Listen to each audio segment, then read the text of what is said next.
Michelle. And we're with the Plant Medicine Path. And tonight we have a real special guest. His name is Mike Malloy. He's a really good friend of ours. And, I met Mike probably about a year ago at a retreat in Orlando. And he's been a really inspiration since then. I mean, and he has a really, really cool story. And I think you guys will find it really inspirational. And Yeah, we'll I let him share. I also met him at Soul Quest, and we were the bucket cleaners early morning together, and you had quite a story, and that was over a year ago, and I've just watched it grow ever since. We watch you on Facebook. We love what you're doing, and thank you for coming to tell us your story. Yeah, so why don't you tell us what brought you to the medicine, where you were before you got there, and we'll let you say a few things. Okay. Sure. Um, yeah, I guess I'll just, the best place to start is just where I was at about 30 months ago, right over 30 months ago. I, so when I was like 17 years old, I went off to college and I was really just taking on the world by myself for the first time. I went to college in a party town, and I started drinking, and I joined a fraternity, and I started really drinking and really partying, and started using drugs. And it was a slow progression. I started by just drinking alcohol and smoking marijuana. Then I started like dabbling with cocaine. Before I knew it, I was totally addicted to cocaine. I spent many years just slave to coke for sure. And there was one point when I was in college that I tore my ACL in an intramural basketball game, and I started getting prescribed Dilaudid for the surgery. And so, from that point, I got really hooked on pain pills, and I was prescribed them pretty heavily for a while. And I graduated college in 2011 with like a really, really deep addiction to opiates. I wasn't a heroin yet, but I was addicted to oxycodone, and I was shooting it, um, and really just let myself go. I just stopped taking care of my car. I went from actually working in the apartment complex that I was living in, one of the leading leasing agents at the apartment complex, to actually getting fired and squatting in the same apartment complex 6 months later because I wasn't paying my rent because I was spending all my money on pills. And so after I graduated college, I getting a staph infection in my spine from unsafe drug use. I mean, I had really become, just like the low bottom junkie that I never could have pictured myself being, and Yeah. I had to go to the University of Pittsburgh Medical Center, and I spent 3 months having surgery every day on my spine, like open back surgery to remove the staph infection. And I had to go to a nursing home to regain, kind of learn and regain the strength in my right leg to walk again. And after, doctors told me that I would never be able to enjoy life without treatment for the rest of my life. And so, this doctor told me that, and I believed it. It became part of my story. And Yeah. I went on for the next 8 years. I clinged on to that when that doctor told me that. And it's my addiction. And um, I have a disease of disease that the only thing I knew that would happen was drugs. And I became like a really hardcore heroin addict after that. And so basically, anyways, I won't talk about too much, but just over 30 months ago, I found myself homeless on the street. I was literally like, I sat behind by dumpsters. I slept in a tent a lot of nights, and I found I had like couches to sleep on and stuff. But I was in a complete psychosis. I was in like a crisis, and uh, I got restraining orders from an anonymous clubhouse, from a hospital, from actually a traps where basically underground, Right. where Can people I are, ask are you something? Can I ask where your family was at this point?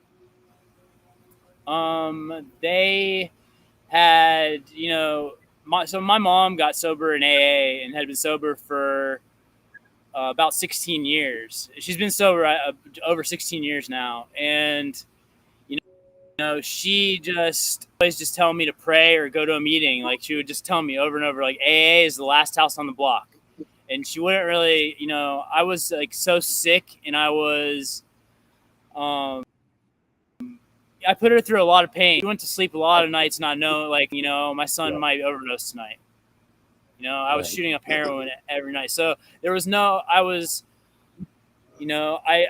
I, any attempts I was making to like contact my family, it was just, go get help, go to a meeting. And, Yep. and my brother, he would come visit me and like bring me food and spend time and make sure I was okay. My brother was doing those check-ins on me while I was in this homeless state. Right. Yeah. And but yeah, I had all these restraining orders. I got kicked out of AA and had the cops drag me out of AA building, AA house, and yeah. So December 9th of 2019 was my sobriety date, and Right. on that day, I just finished like a 3-day bender where, um, you know, it's not funny, but it's just hard for me to talk No, about, kind of. no, we totally But Yeah. understand. Totally understand. yeah, like I just had, I had like stolen all this stuff from Home Depot, and so I had, and I'm not a thief. I was brought up good by my family and taught not to, not to steal, and I really believed in that. Up until point, there got to be a point where I just didn't care anymore. I just wanted to die. Like I just didn't really care about life anymore. I definitely didn't care about society's ideas about money, and I was just like, whatever. It's probably a good thing if I get arrested. And Yep. eventually I did. I overdosed on heroin and meth on December 9th, 2019, and I got arrested for felony shoplifting on the same day at a Walmart. Hmm. And so I had to. So at that point, I had to go to jail for 90 days. I went to a rehab center for 90 days, and so after I got out of rehab, it was like a couple weeks before I got out of the rehab. I called and made arrangements to make sure that I was allowed to come back to AA. And so they were TPO for me, and I went back there, and I just dove in like my life depended on it, Right. and Yeah. the program, it teaches us to like give our will up to God. So like a big part of this has been changing, my story, changing the channel on my story. Like, I used to tell myself that I'm just this hopeless addict who's always going to need opiate treatment for the rest of my life. And I was just trapped in that story. And what Right. AA did for me was wake me up out of it and be able to see that like the universe, God and the universe has so much more in store for me. And so it's like, changing the channel on the story, has been a process. I'm still doing it. Right. But yeah, so basically I got out of, like I said, I got out of rehab and I went to AA for 5 months straight. I got a sponsor. I worked the steps, and I had magical experiences working the steps. I mean, literally magical experiences.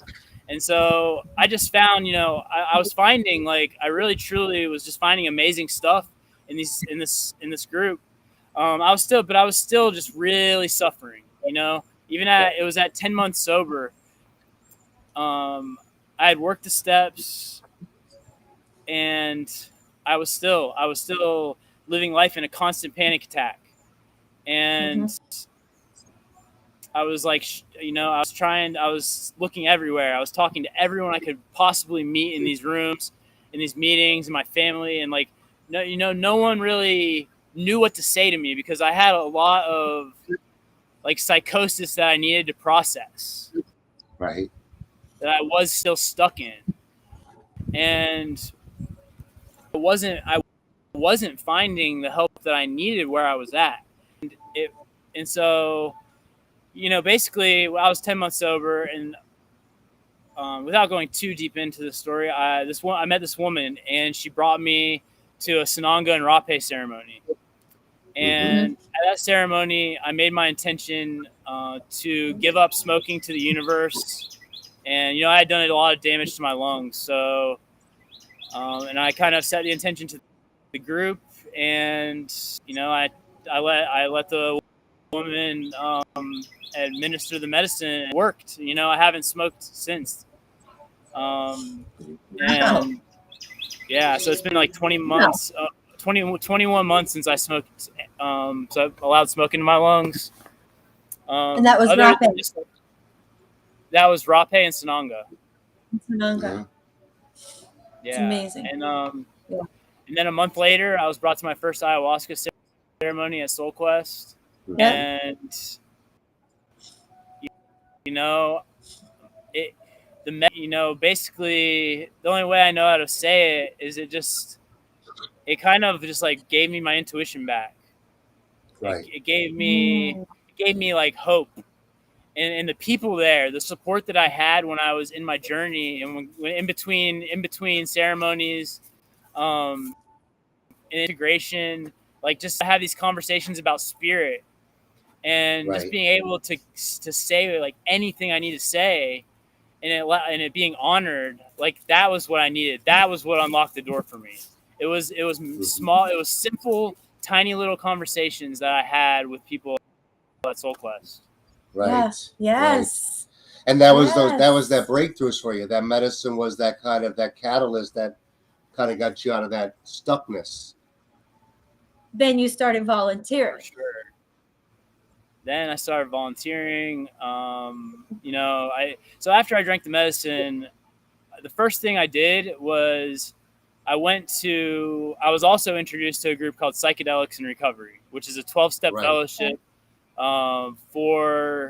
it's basically AA, but it allows us to just kind of define our own recovery, and it allows like plant medicine and psychedelics, and it totally just goes with the idea, um, that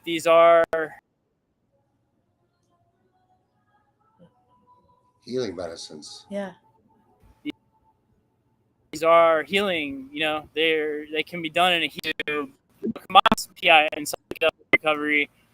I've been to over 1,000 meetings in the last 2 years, Wow. and I do it every day. It's just a part of my life, and it's really, really helpful to me. And I'm just sharing my story and connecting with people, and I'm still doing the work. I don't. The more I learn, the more I grow. Like the less I know. Like I know it's like I become aware that I have more work the more that I do. So, Yeah. So but yeah, can I ask? I've also. Go ahead. So, okay, this is about psychedelics in recovery. Actually, using psychedelics in recovery, because you and I talked for many, many hours, and I was also in a 12-step AA recovery program for years, many years. I went to AA meetings daily. It also changed my life, and that's what I was looking for. But I knew I was still missing something, and that's what I found in plant medicines as well. So my question to you is how, when I think about my group and going back there, which was my back home, and talking about psychedelics, there'd be a lot of resistance, a lot of resistance. So tell me about that. Did you find any resistance? Are you finding Absolutely. resistance? Look at that. Yeah. So there's one important aspect of this whole thing for me, and and others that a lot of people, I've met a lot of people that have had that similar experience where they've hit like a plateau in regular recovery, and now they're looking to just broaden the horizons of their recovery, and they come to plant medicine. And Yes. they don't feel comfortable speaking about it in regular AA rooms because some people might some people might consider it a relapse, or they may look at them. It's almost like you're like coming out of the AA closet. It's so weird. Right. But Right. what I have found is just my experience that a lot of people knew me before I came to plant medicine, and so by seeing and just saw where I was at and how miserable I was and how sick I was, and then seeing me after the process, after connecting with the medicine and seeing just how much happier I am, how much more comfortable in my own skin I am, and how much more useful I'm able to be to my fellow man. Right. It's almost undeniable that the medicine worked. And so, but at the same time, it's important for me to honor that space and to just stick to the singleness of purpose. So I Yes. still go to AA meetings. And so when I go to AA meetings, I just don't talk about it.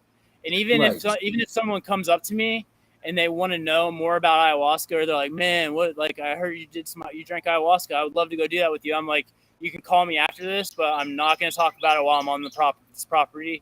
It's just a respect thing for the fellowship, Right. Yeah. And AA set a good foundation for you too. I mean, those practices are almost they're the daily life spiritual. Yes, practices. I mean it's the same thing Concept. as this. It's just bigger. I mean, and I don't know if that makes sense. I know to you it does, but it was the same spiritual practices that I was taught by beautiful teachers in AA. My sponsor in AA was one of the wisest spiritual women I know. And she would always say, you need to be present in your life, Michelle. And I never understood what that meant. I'm here, I'm present. Now I get it. I'm more present in my life than I've ever been. And so are you. I know. That's Yeah. amazing. And so yeah, I got a sponsor in PIR too, and I've been, for the last 19 months since I drank ayahuasca, I've been in very close contact with him. He lives in Colorado, and I live in Georgia, so I've yet to meet him in person. But I've spent hundreds of hours on the phone with him and doing step work, and he's currently walking me through the steps of adult children of alcoholics and dysfunctional families, which is another support group that I'm a member of. And I'm kind of just diving into the whole world of support groups, and just taking the best and leaving the rest. Right. Yes. Yes. And it's so that Bill Wilson had a psychedelic experience, and thus the 12 steps of AA. So it's life experience there. And I mean, you're kind of a man on a mission, just like Steven said. And the psychedelics and recovery group that you're doing can kind of have the same foundation. You could start a foundation like that platform and just have it include these medicines. So yeah, that's and so so I actually co-facilitate a group that's called Ayahuasca in Recovery.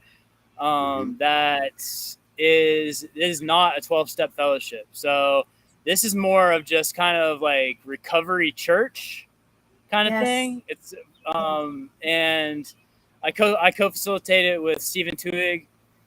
And I've also been working closely with Stephen for the last 20 months in shadow work groups, and going to shadow retreats, staffing at the shadow retreats, and doing a ton. I mean, he's walked me through a ton of work and helped me to reach so many insights about myself, and helped me in a really deep way. He's a good man to walk you through that path. Yeah. So he does for some sure. incredible work. Yeah.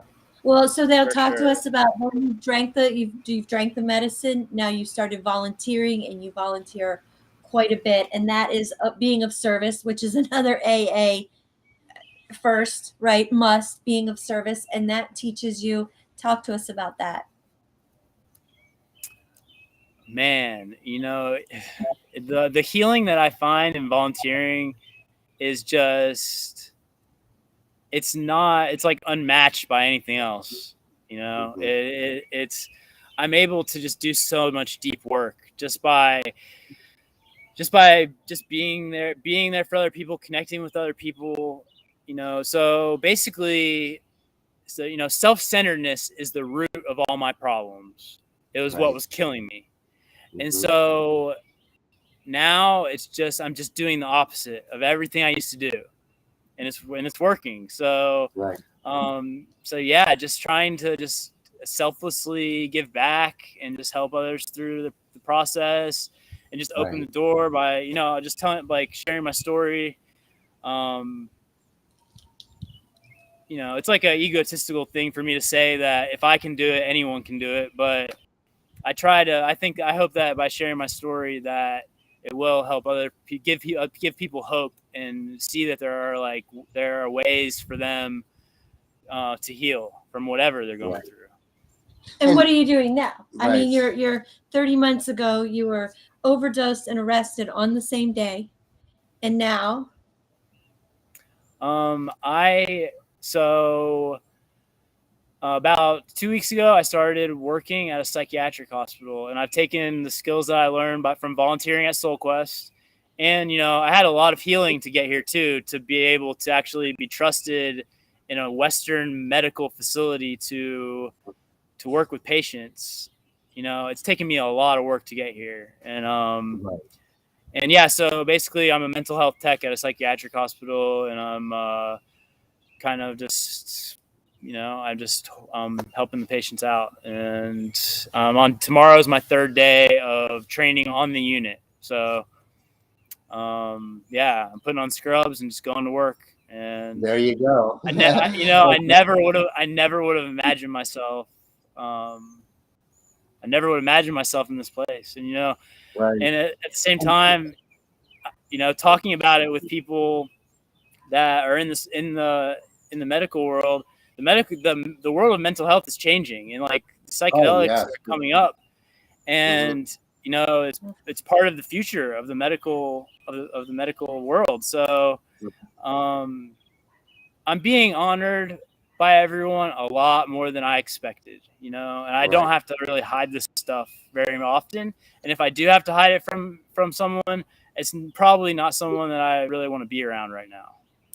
I mean, yeah. that's Right. just, sometimes I just have to like loosen the grip on. I've had to loosen the grip on my attachments to a lot of different things in order for me to heal and just be able to breathe again. So Yeah, and I what? think that people learn the most from somebody else and watching their growth. I mean, you can tell somebody so much, but when they see somebody's growth, like your growth in this short, not even 2 years, and look where you're at. I mean, would you even imagine? Yeah, and so what does your mom and what does your family think now? I mean, it's because they're the evidence is in, or however that goes, is in the, the proof is in the pudding. That's Right. how it goes, right? Hmm.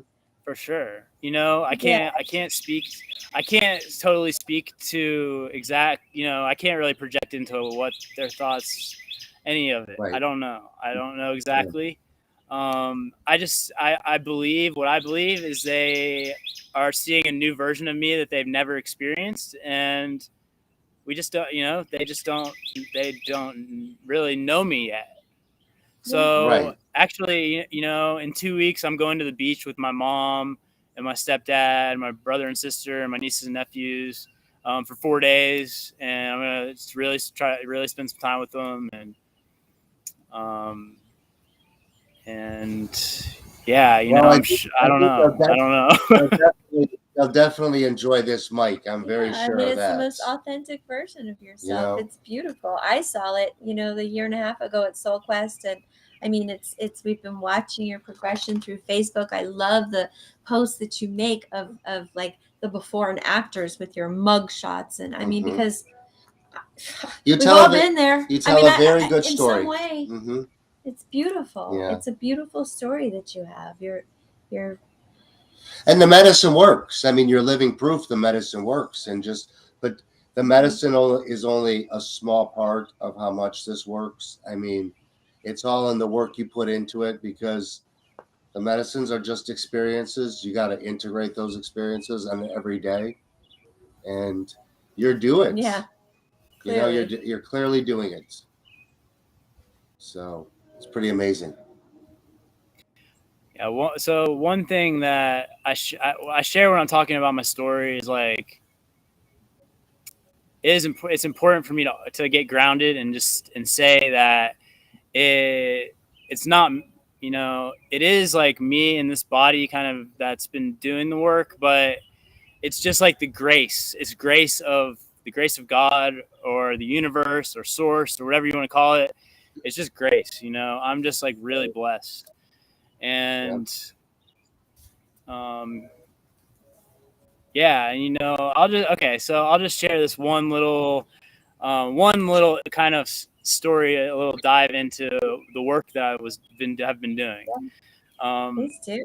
so so this was like I think I was about 8 months sober, and I was working the steps with my sponsor, and there was one night where I was supposed to like read in this page that I wrote, and I just wasn't like really like excited about it yet.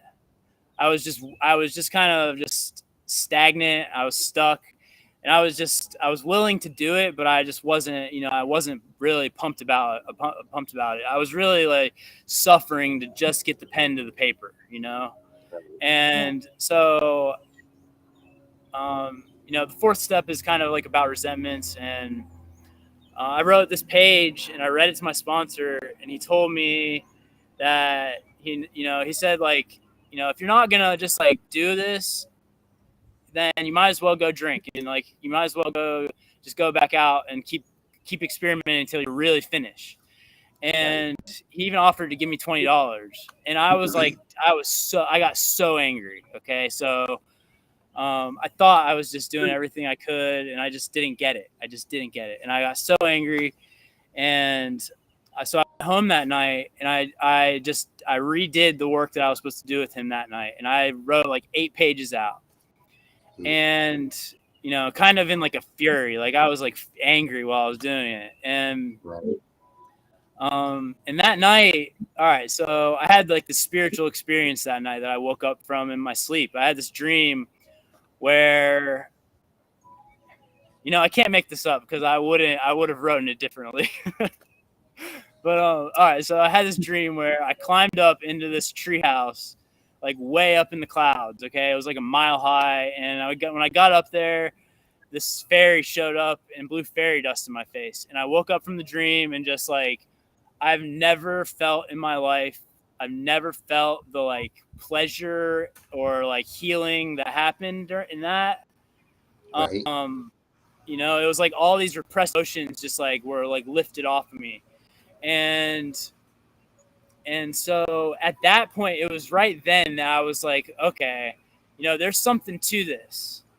Right.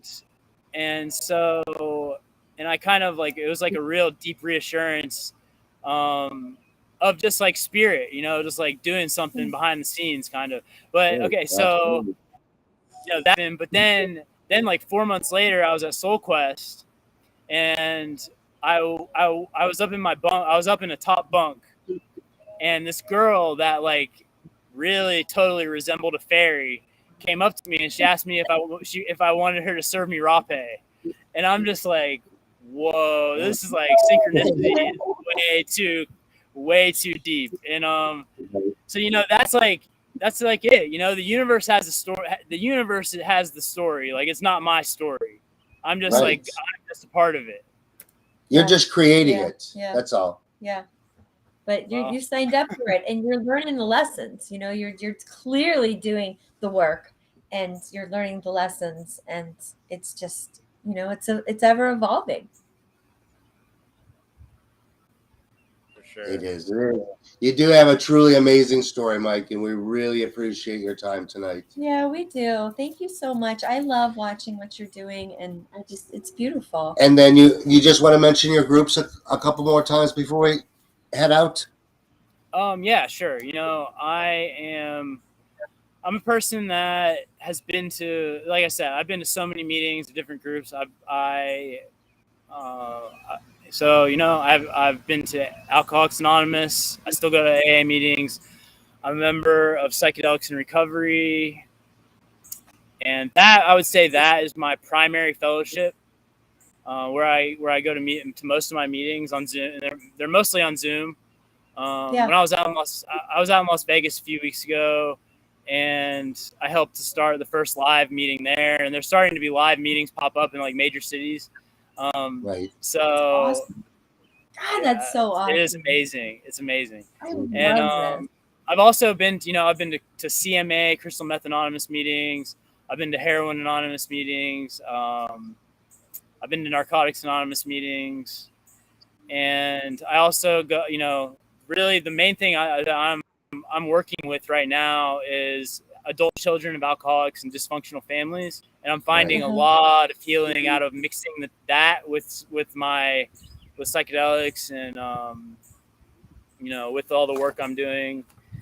It's really just making, it's just, it's not, there's not one thing really. I can't really like give credit just to one thing. It's just all of it. Right. It's just the spirit, Right. spirit of the medicine, the spirit of the support groups, all the healing.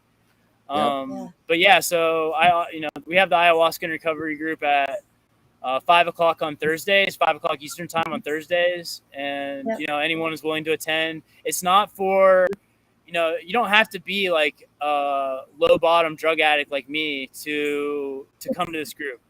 Some people are just trying to, I'm all for anyone.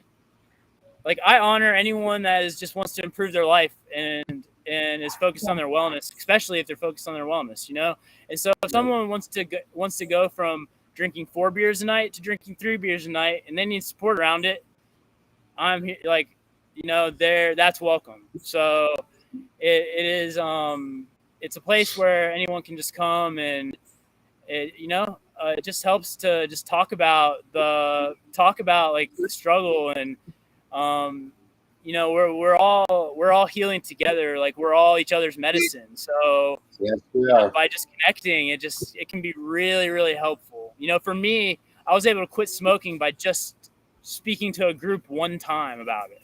Right. That's incredible. I mean, that's amazing. I'll just add quickly. I mean, when I loved going to AA meetings. I don't attend AA meetings anymore. I don't drink, but that's just, with plant medicines and my lifestyle, it's just not it's just not something I think about. It's been it's been a long time. But when I would go, when I would hear other people speak, that's for the first time that I realized that God was speaking to me, as he was speaking through other people. And then I, through plant medicines, realized he was speaking to me through myself. And then I myself was God, and all the other things that you come to realize once that I did. So they go hand in hand beautifully. And I appreciate what you're doing so much. Yes, we do. Yes, we do. We all know these medicines work. They're just the catalyst, like I always say, and it's the integration and the work you do afterwards. And you know what? You're just living proof of it, Mike. Yeah. And have a really powerful story, and much love to you, brother. Yeah, we're grateful to know you. Thank you. And it is it's integration, the process of becoming whole. That's what all this is. And I was at Soul Quest. I was actually at Soul Quest this past weekend, and I heard someone say something. It's like so simple, but it's true and it makes sense to me. So I'll just share it. It's like, to get into great, we must integrate. Ah, I love it. There you go. I love it. Thank you so much. We can end there, my friend. Yes. Love you. Much love. We'll be in touch. Have a great night. Thank you. You too. Thank you so much for having me. No problem. Anytime. Thank you.